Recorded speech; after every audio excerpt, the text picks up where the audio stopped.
The story that he tells, or told.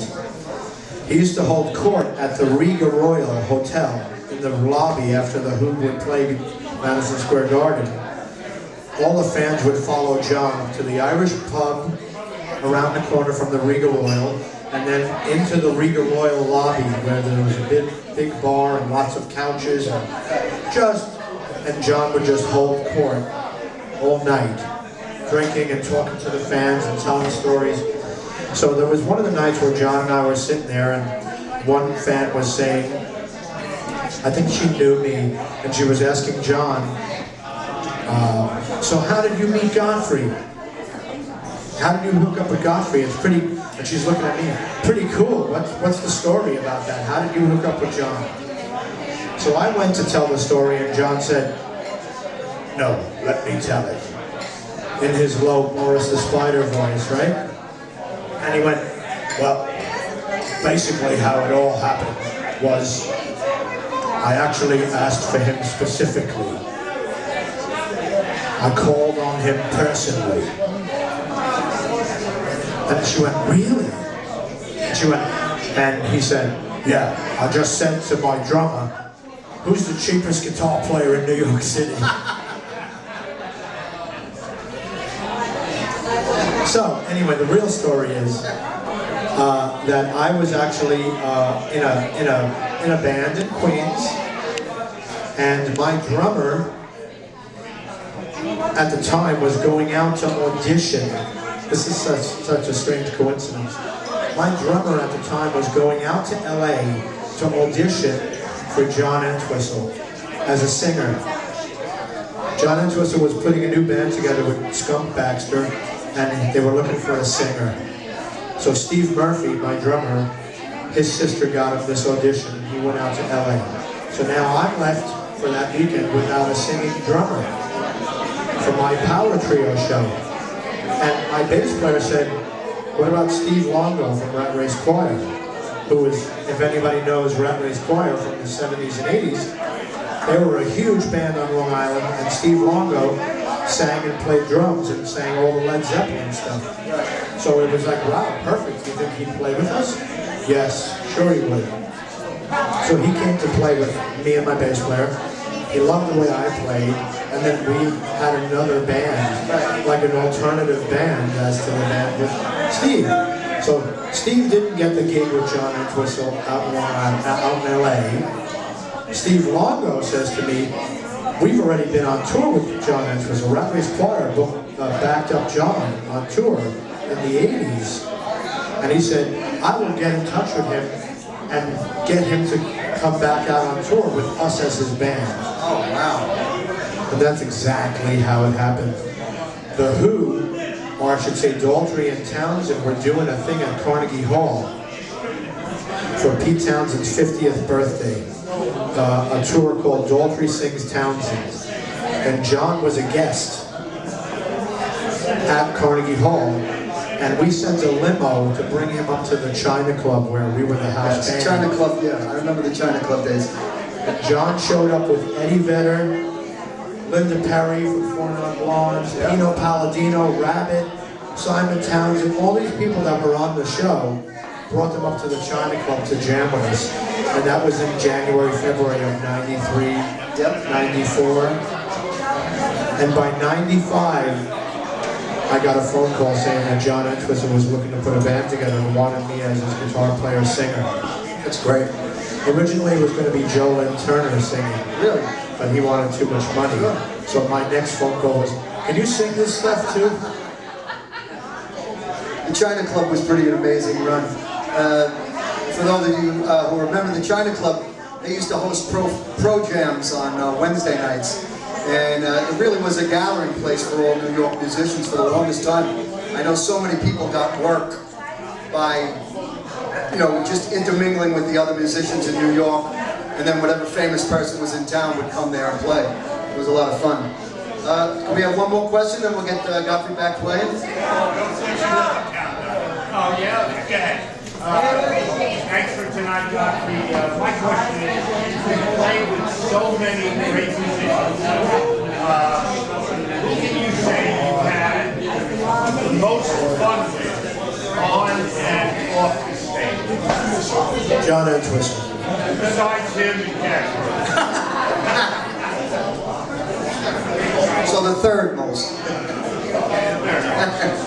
On and off the stage, Mark Volman. Mark Volman from the Turtles. He's a real funny guy. He's a fun guy. He just cracks me up all the time. And we get to spend time on the Happy Together tour. We're on the same bus. And we get up at the same time in the morning, and I make this coffee for him. And I give him his coffee. He just looks at me. And I go, okay, I got it. And give it to him, and he... So Mark Volman is a real blast. You know, John was just very down to earth, and realized that we spent months on end living at his castle in England. From the Kids Are Alright movie, where he's shooting the gold record with a Tommy gun and walking around that staircase with all the guitars. We lived there for several months at a time. I forgot about that. To the point where I felt like I lived there. This is my house. You know. And the guitars were laid out like that on the stage? Only for the movie. Oh yeah? Okay, here's one from Pete Townsend. This is Once probably... again, ladies and gentlemen, Godfrey Townsend, put your hands together. Probably my favorite of Pete's solo stuff.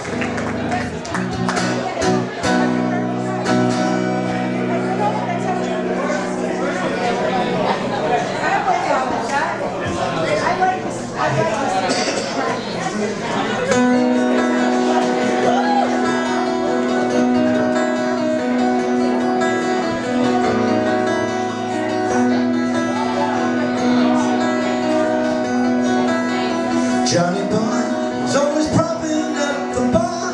He sees life crystallized through his jar. Says he only lives for beer, but his whole life is just a cry of fear. Give me a heart to hang on to. Give me a soul that's tender do. Give me a heart to hang on to. Heart to hang on to.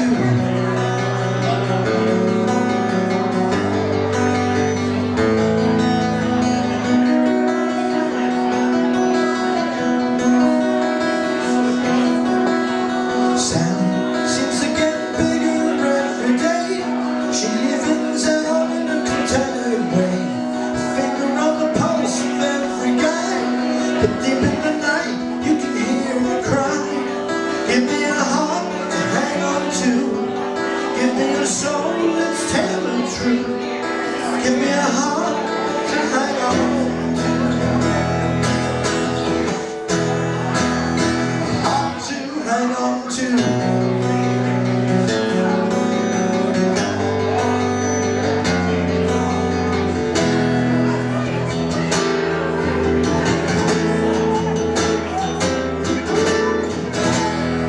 Give me a heart to hang on to.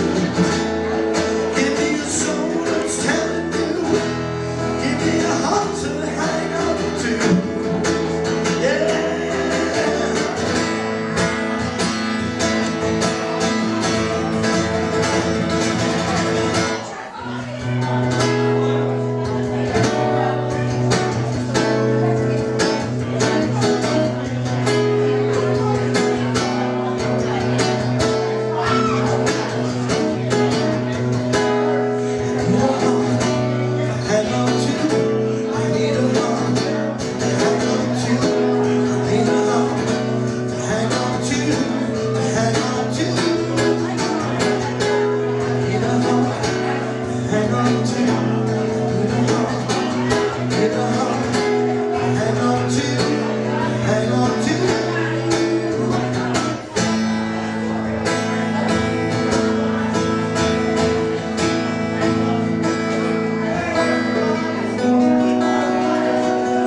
Thanks so much. Wonderful. Thanks again, Godfrey. I want to thank everybody for coming out to Just Jams. Put your hands together for the crew at QPTV.